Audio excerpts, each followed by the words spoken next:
started. Does anyone want to get out?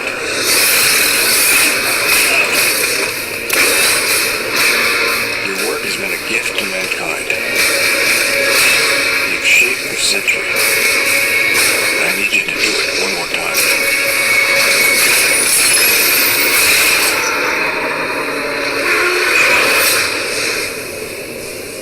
Gear up. It's time.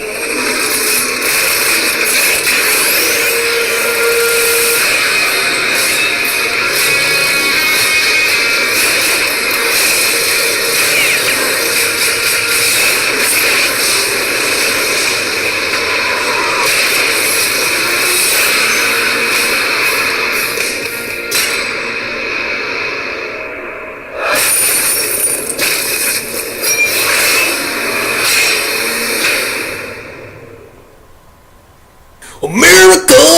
Oh yeah! Round and round the thing the motherfucking day, yeah! Okay, Captain America, the Winter Soldier. The sequel to Captain America, the First Avenger. When did this movie come out? 2014? Yep. Yeah.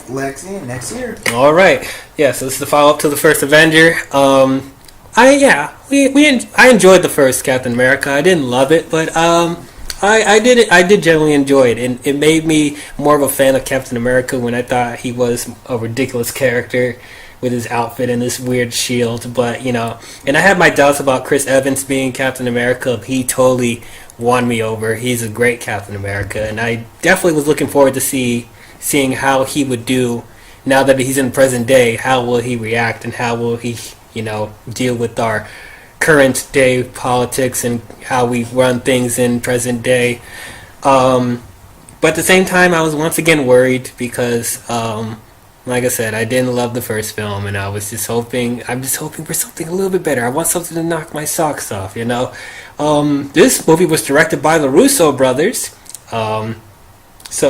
Before they even became directors of Marvel, they directed Parks and Rec. Is that correct? I believe, yeah, it's correct. Okay, so very interesting choice to direct this film. Are they directing Infinity War? They are the directors now, and they directed Captain America: Civil War as well. So they've become big staples when it comes to Marvel Studios. So didn't know what to expect with this movie. The trailers looked really good, so I was hoping for the best. I saw this in the theater, and oh my goodness. Don't beat around the bush. Don't leave them in suspense. Oh my goodness. This movie is great. I love this film. It's such a great movie, and I think it's one of the best sequels that Marvel's done, and I think it's one of the best sequels to a film I've seen. This movie is so great from start to finish. I was blown away, and I didn't think I was going to be blown away. But yeah, this movie just works on so many levels. Doctor, what did you think about Captain America: The Winter Soldier? I thought this was actually worse than Thor: The Dark World. Of course you do!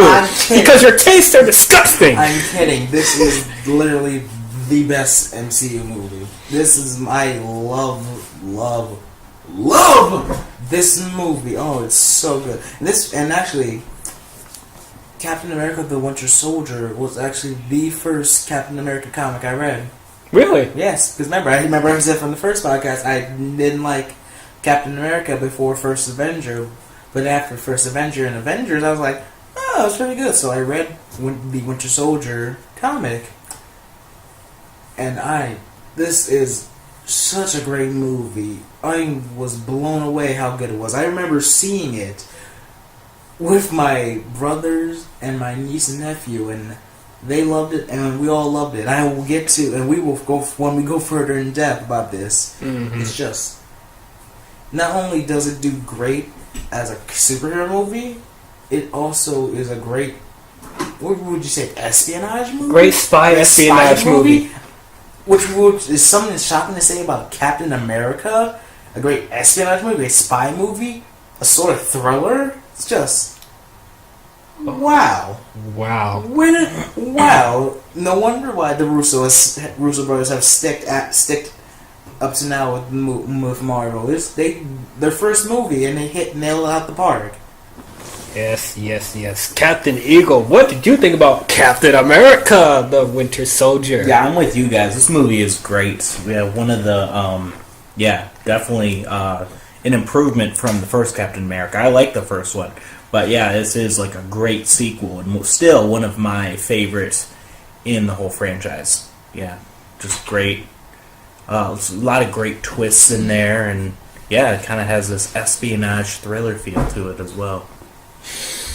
So yeah, let's just get into this thing. One of the things that I think makes this so great is how different it was from the first movie, and that's not taking anything away from the first Avenger, but it's just like I think what really helped to make this movie great is the fact that Captain America is in present day now. We're not in the 40s anymore, and it's like he's having to deal with different crises in the country. He has to deal with different laws and politics.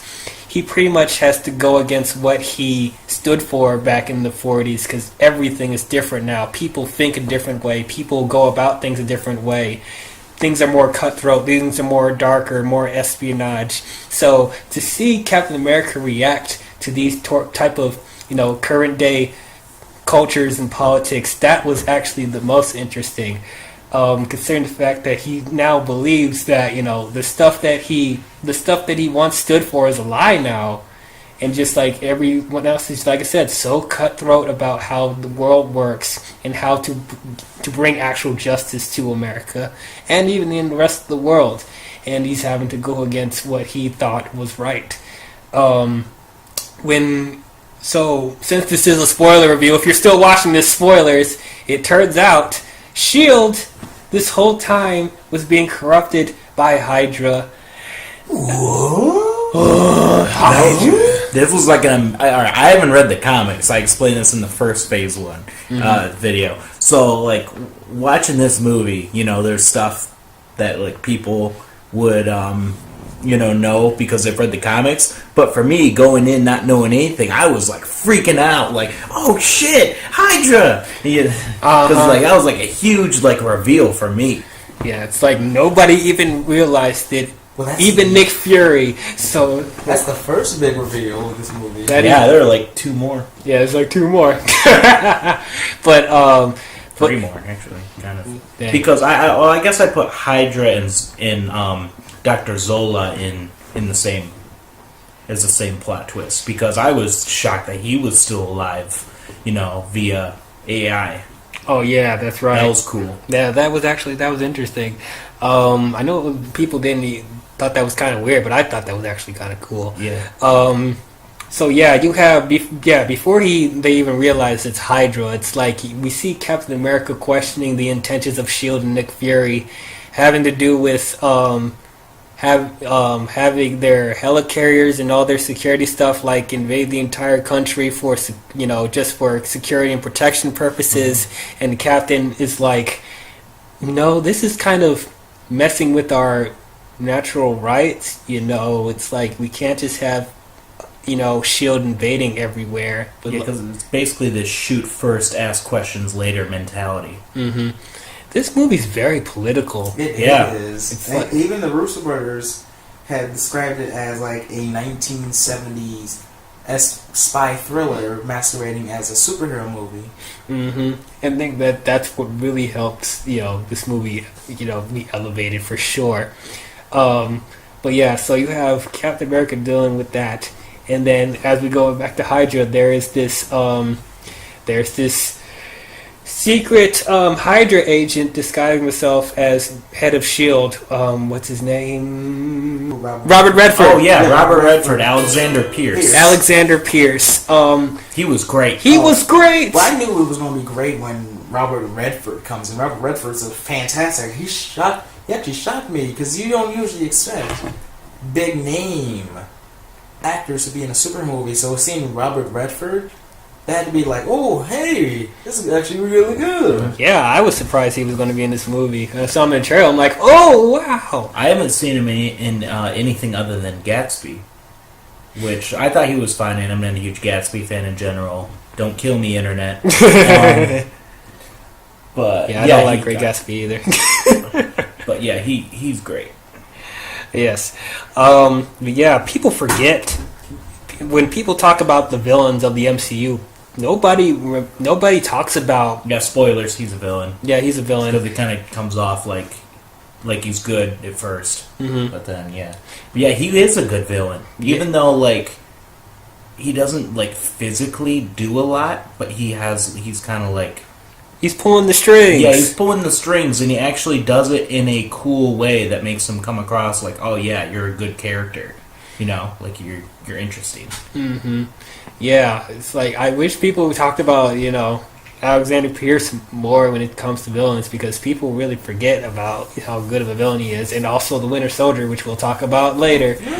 Yes, but yeah, Black Widow was great. Oh yes, she was. She was really good. And there was a few moments in this film where I'm questioning her intentions, and that's how good the movie's written, because we're almost at a point where you don't know who you can trust. Even the allies from the previous film might be up to something else. The movie keeps you on your toes consistently. And one of the things I loved about Black Widow in the comic books is how much there is a gray area with her. It's like you don't know if she has good intentions or she has bad intentions, but at the end of the day, she ends up, surprising you. And definitely, this showed in this film. Scarlett Johansson just knocked it out the park. Great. This is one of my favorite performances from Johansson as Black Widow. Yeah, just like you said, it's like this gray area, and they touched on that, and you didn't exactly know what her motives were. You could feel, that she could feel the weight of her past. And I was just rewatching this the other day. I was thinking what we were talking about last week. How much of a difference there was between her performance in Iron Man 2 and the Avengers, and this has gone even further to where she's gotten even better from the Avengers to this. She's just such a great character, for sure. And I was shipping Steve and her in this movie. Yeah, I was too for a minute. I thought, for a minute I was shipping, especially when they kissed it. I'm like, oh my goodness. But just their chemistry and their just interaction, just throughout the movie, it's like, I'm shipping you guys. Yeah, their chemistry was just great. I really like that, especially when they're just having small talk before they go on a mission. Like that, the little stuff there was it's really good. It's those character moments that help, expand, development and friendship.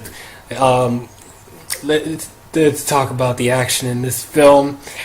Oh my god, it is some gripping, cutthroat action scenes in this movie. The Russo brothers know how to film an action sequence, and you don't feel like there's stunt doubles going on. You feel like these actors are actually doing the stunts on film.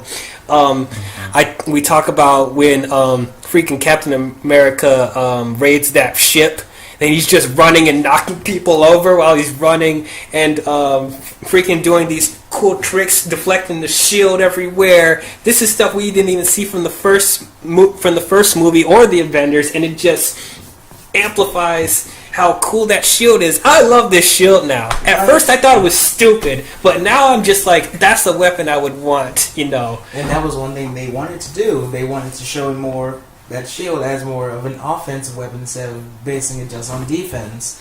And another thing they actually managed to do right, they managed to make Batroc an actual threat, like an actual badass. Yeah. Which is shocking, because Batroc is pretty much, what would you even say, a D-list villain? D-list villain, literally, they make him cool. Which guy? The first villain Cap fights in the movie. Okay. He's an actual comic character, and he's pretty much a D-list villain. Yeah, he was really good. I liked his role, even though I wanted a little bit more. But for what they used in the film, I'm like, yeah, that works definitely. Nick Fury is great. Also, he has a lot more to do than he did in the previous films. Yeah. Nick Fury is pretty much a supporting character in this movie. He's not just like, hey, how you doing? Hey, do good. Stay in school. Drink your milk. Bye. So he's here. Yes. It's like he's dealing with the stuff with Alex, and he's making sure that Shield doesn't go too corrupted, even though it eventually ends up doing it. He even has a freaking action sequence in when the Hydra's chasing them in the car, and like that scene was just great. Mm-hmm. And another fun fact: Nick Fury is talking about his grandfather being an elevator operator. Mm-hmm. That actually was true for Samuel Jackson. His grandfather in real life was an elevator operator. Mm-hmm. That was cool. I think I remember them saying that when I saw it. I'm like, oh, that's really cool. I really like that we get more of Nick as a character, because even though I liked him in the previous films, you don't get that much from him other than he's the main person of S.H.I.E.L.D. But he actually feels more like a person in this movie, and he actually isn't just about the rules and all that stuff. So it's cool to see him actually interact with Cap and Black Widow, and you see more of his humanity, I would say. The only thing I didn't really care for was it looks like he died in the film, but he comes back. It's like, I'm not a huge fan of them just killing off people and then they're actually not dead. It starts to get annoying. At first it didn't bother me as much, but I keep seeing it in the film, so I'm just like watching it now. I'm like, we didn't really need to do that. We know you're not dead, especially in the trailers. You have more scenes in there, so I'm like, we're expecting, he's not dead. So that's just the one thing that bothered me about it. Okay, let's talk about the Winter Soldier. The MVP of this film. Oh, Jesus. He was great. Great. Fantastic, exactly. Spectacular, amazing, better than the comic book interpretation. Oh, much better. Jesus, I actually liked him in the comic books, but this he was cool in the comics. But yeah, this ranked it up to 11. This is much better. Like literally his thing with the shield that grabbed. He freaking threw the shield and he cut it. Grabbed the shield, and they're just like. No. It's mine now. Yeah. And that reveal too, like the reveal. No, even you would think they would do like a big like ring, so he's like dun dun dun dun. But no, it's just. Bucky? Who's Bucky? Who's Bucky? The Winter Soldier is Bucky Barnes. Another great plot twist for me, who hasn't read the comic books. Yeah. Yeah. Oh my gosh. Mm-hmm. I thought he was dead. Yeah. We knew. Doc and I knew he wasn't dead. But yeah. We knew he wasn't dead. But you're the straight man. Mm-hmm. You were surprised. Yeah. I was happy for people that thought that was an actual twist. I knew my family didn't know, but I was waiting at it, and literally you hear. Yeah, I heard gasp, like an audible gasp in the theater when that happened. I'm like, yeah, I knew that, yeah. So that shows that even, that they're keeping in mind that not everyone has read the comics, so they still are trying to build it up as a legitimate reveal that you are, feeling along with Steve. Exactly. It's like they didn't rely too much on the source material, even though they were doing some good nods to the source material. But this movie stands well on its own. I can almost say you don't have to watch the first film to watch this, but it's one of those movies where it's kind of what a movie should do. It should stand on its own. If you've seen the first one, it has little winks and nods to it. Right. Really, if you just watch the Avengers and then you watch Winter Soldier, you'll be perfectly fine. Yeah, it's true. Yeah, for sure. Speaking of callbacks to the first movie, I like that they tied loose ends with Peggy Carter in this movie, where Cap is technically 90-something years old, and so Carter's really old and is in the nursing home, and she loses her memory and she forgets who Cap is, and that was just sad. I know. That was a really sad scene. That kind of got to me. I'm like, oh no. I can't forget my number one girl. That was my voice. Forget my best girl. Can't forget my best girl. Oh man, yeah, that got me in the feels. I'm so glad that they tied loose ends. They didn't just leave it alone. I also thought, is it Sharon Carter's? Oh yes, Sharon. And she played a good. Yeah. Yeah, she played a good role in this movie. At first, she's just the next door neighbor to Cap. Yeah, and that's another reveal technically because we just think, oh, this is a regular Shield agent. Nope, related. Yeah, that was cool. She plays more of a factor in the third movie too, so we get to see her again. Mm-hmm. But yeah, for the first introduction, I thought she was good. See, this is a lot to unpack. I know there's a lot of fun facts with this one. Yeah, go ahead. The Shield, when Steve has his notes list of like things to do, that is actually the cool thing is that's actually really different in every film. At least like here in America, it's different. In Australia, it's different, and they actually had fans say, hey, what were things you would want Steve to look at, and like. People send different things, and each version in a movie place, like in Mexico, in Europe, in Australia, in America, is entirely different based on what people send in there. Oh, that's a nice little touch they did like there. here in America, it's I Love Lucy, the moon landing, the Berlin Wall going up and down, Steve Jobs. In Brazil, we have Wagner Moura, Aaron Saxon, Zuiza, Mona Assassin, South Korea, the 2003 version of Old Boy, which, by the way, that's a fantastic movie. You haven't seen it? Soccer player Ji Sung Park. Like, it's a lot of great stuff. Yeah. And another cool thing that, since we already said that Nick Fury dies, his gravestone, it says the path of the right. If you saw it, it says the path of the righteous man, Ezekiel. Which is taken from Samuel Jackson's most iconic scene from Pulp Fiction. Yes. And pretty much the scene. cool blue suit that Steve wears in the beginning, that his self suit, is taken straight from the comics from when Steve Rogers served as director of S.H.I.E.L.D. in the comics. Oh yeah, that cool self suit he wore, and the fantastic elevator fight scene. Yeah, that was actually taken from Civil War. That was taken. Oh, really? That was taken as a mod from Civil War when Cap is taken in as a prisoner from S.H.I.E.L.D. Wow. If you can tell, the Russos really liked the comics. Yes, I can tell. They did a great job. Oh yeah, and there's another thing we haven't talked about. Falcon. I was about to bring him up. Falcon was really good in this movie. He was really Clarence from 8 Mile is now a superhero. He's now in a superhero movie. I know, I didn't realize that.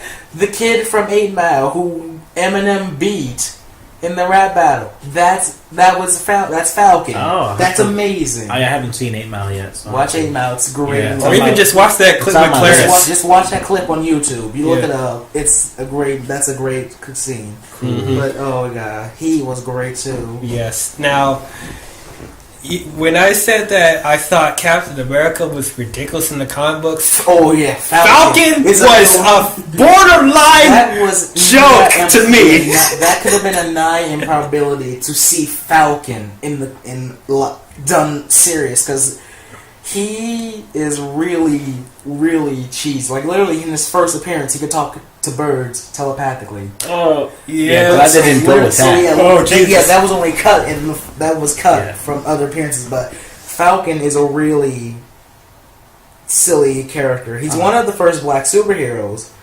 but it's really cheesy in the classic comic books. But they did it so good. Oh, yeah, they did a great job adapting him. When we finally see his wings, I literally cheered because that's literally me too.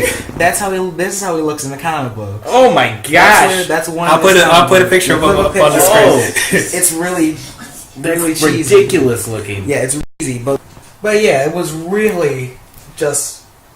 They did a fantastic job on how he looked, because even some versions of Falcon in the comics, it's really cheesy and it would look so bad if they tried it. But here they made it grounded in realism. Like he has like automatic wings, which has the Stark Industries logo on there. Yeah, that's such.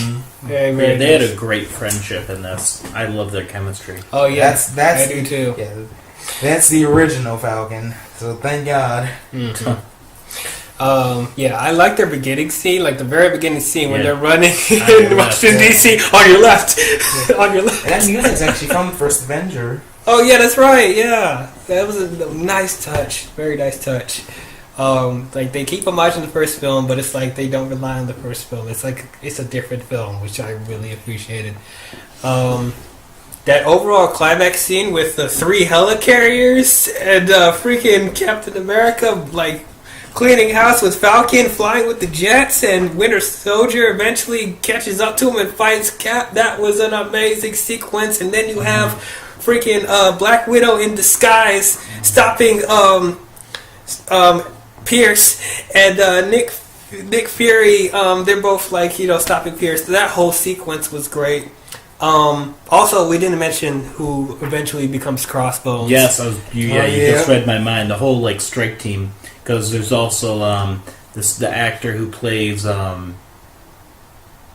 KG Beast in DC Extended Universe. That's right. Yeah, he's in this movie. Yeah, he's like one of the people in the strike team with Brock Remlo. Yes, yeah. That surprised me when I watched it recently. I'm like, oh wow, you're in this movie. I forgot. Oh, but yeah, that whole strike team was good, and yeah, Crossbones was. I'm gonna call him Crossbones because that's how I remember. Yeah. Played by Frank Grillo. Yeah, Frank Grillo. Yep, he was pretty good. Yeah, I liked him in this. I mean, yeah, he was like just hard badass, but I could feel the tension between him and Cap, like him and the whole strike team. I could tell they didn't always get along. Yeah, for sure. And then there's when Black Widow and Nick Fury are facing Pierce towards the end. There's this scene where they're trying to like open a door or something like that. I don't know. And freaking Nick Fury reveals his scarred eyes, like you need to keep both eyes open. I'm like, yes! I actually forgot about that. So watching it on rewatch, I had like my same like initial effect of damn. That's the tagline of this movie. Damn. Yeah. Well, yeah, that just so many great moments in this film. I can't really think of any negatives, really. I was watching for how the hell Crossbones survived the helicarrier accident. That's right. How? That's He right. got like smashed. Yeah, he should have obliterated or Oh, something. man. Yeah, so comic book logic there. I would say, even though I think the action sequences are done really well, there's some scenes where the shaky cam was getting a little much, but it wasn't bad shaky cam. Jason Bourne, but they somehow tried to use the shaky cam to enhance the action sequence instead of just using the shaky cam to hide what they're actually doing because nobody knows how to fight. That type of shaky cam, like a monkey shaking the camera, like it wasn't that. It was actually some for the most part fluent shaky cam, and if you're going to use it, that's how you use it. But for me, I just don't care for shaky cam at all, so I could have done without it. But that's just a nitpicky thing for me. And then there was some dialogue where it was a little bit cheesy, like here and there.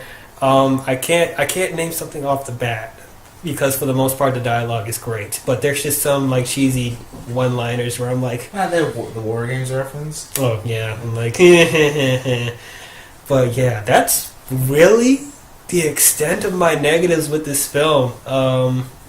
You got any negatives, Doc? Not really, no.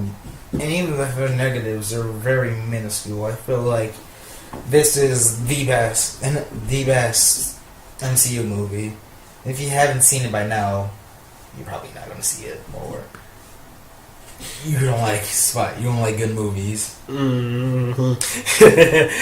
Well, we don't want to judge people right away because there's some people that like Civil War better than this film. But that I don't get. Yeah, I don't get that either. But we'll get to that next week. So I guess the only thing we could left to talk about is the post-credit scenes. What were the post-credit scenes?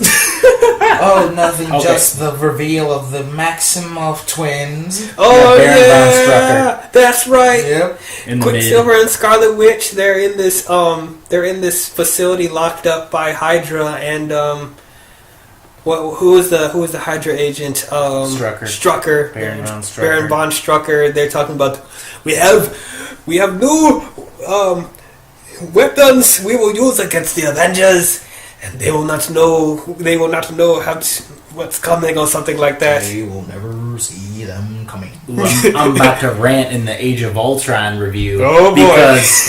Because this mid-credit scene, at least how to my interpretation, is that they're building, this guy up as a big Hydra villain. Mm-hmm. Yeah, we'll get to that. But yeah, and was there a second one? What was the second one? The second one was it was Bucky in the museum. Oh yeah, because it was like he's in a museum. There's and an exhibit about Captain America and Bucky. Yep, and he sees his old self, and he's like, "Oh my God, is that me?" Mm-hmm. Yeah. That was a cool little thing at the end, but there wasn't a lot to say. It's just like, oh yeah, he's realizing slow character arc of Bucky Barnes. Yeah, I'll say the scene with Quicksilver and Scarlet Witch. That was, I don't know about you guys, maybe just me. It felt like something out of a horror film. Yeah, it was really. Yeah. It's like this how they're reacting to their powers. They're just like, and then freaking Scarlet Witch is like, I don't know, what was she levitating? It was blocks. It was some blocks, and she freaking just moves her hands quick and just cracks, and then it cuts to black. I'm like, oh jeez, that left a chill down my spine. That wasn't Aaron Taylor Johnson as Quicksilver in that scene though. That wasn't? No, I don't think so. Huh. That looked like a different guy. I think it was. Just the hair was more ratty. That's interesting. I wonder why they changed it like that. Maybe because Aaron wasn't. Can we check who the actor was for? What do you think I'm doing? Yeah, Nick's checking that. But I could tell that was Elizabeth Olsen. Oh, Elizabeth Olsen. That was her. Yep, that was definitely her because it looked at her face and just like. And that was nearly going to be Anna Kendrick. No, I can't see that. No. I can't see that. People want her Squirrel Girl. Squirrel Girl. You know what? We have Ant-Man. I'm willing to give him a chance. No! Squirrel Girl. I cannot do Squirrel Girl! I cannot! You've gone too far with Squirrel Girl! I cannot! Well, Squirrel Girl is here already. What do you mean she's here already? Yeah, she's going to be in the TV series. Oh, god damn it! In the TV series. What TV show? I forget what it's going to be, but it's going to be a TV show. Oh, speaking of TV show, this is a minor nitpick about. It's not really Winter Soldier's fault. It's just they bring up this great, expansion of the universe with revealing that Hydra is, has infiltrated and taken over S.H.I.E.L.D. in a way. But then we're not really able to touch on it in later movies because they have their own plots to deal with. So you're left to see the whole Hydra story on Agents of S.H.I.E.L.D. Where it's Agent Coulson in S.H.I.E.L.D. Since obviously it takes place within S.H.I.E.L.D., that plot device from or that plot point from Winter Soldier is you really feel the weight of that on Agents of S.H.I.E.L.D. And they do some great stories on that show. I know D-Wizzle isn't the biggest fan of that show, and I know some people don't like it or just completely ignore it, but I definitely do think that it should be given a chance because you get to see some great Hydra stuff, that you don't get to see in the movies. I'll admit, I watched some episodes of Agents of S.H.I.E.L.D. and there are some good things about it, but there's just this overlying thing about the existence of the show that really bothers me, which I'll talk about in Age of Ultron. But yeah, I won't say it's a waste of time either. It's like if you guys are curious, I would say go ahead and watch Agents of S.H.I.E.L.D. Maybe we'll cover it one day on the channel. We'll see. But yeah, Aaron Taylor Johnson, that was him. Oh, he looked different. But just Okay. rattier hair. But no. Okay. And another thing, this has the lowest of the big cinematic scenes in the MCU. This has the lowest casualty count. Only 20, apparently, taken from Civil War, only 23 people died during the fall of Shield in Washington, with a low count of 2.8 billion property damage. You are full of crap.